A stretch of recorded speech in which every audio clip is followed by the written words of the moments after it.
బ్రేక్ఫాస్ట్లోకి తొందరగా టేస్టీగా సేమియా ఉప్మా ఎలా చేసుకోవాలో చూసేద్దాం. ఫస్ట్ ఒక కడాయి తీసుకొని ఒక గ్లాస్ సేమియా వేసుకొని రోస్ట్ చేసుకుందాం.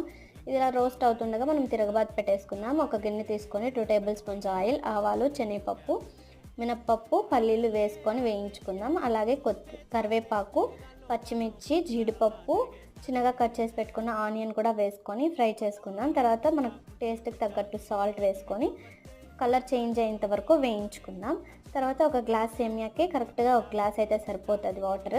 మనం వేయించుకున్నాం కాబట్టి ఒక 2-3 టేబుల్ స్పూన్స్ ఎక్కువ వాటర్ వేసుకుంటే సరిపోతుంది. ఈ వాటర్ మరిగిన తర్వాత మనం రోస్ట్ చేసుకున్న సేమియాని ఇందులో యాడ్ చేసుకుందాం.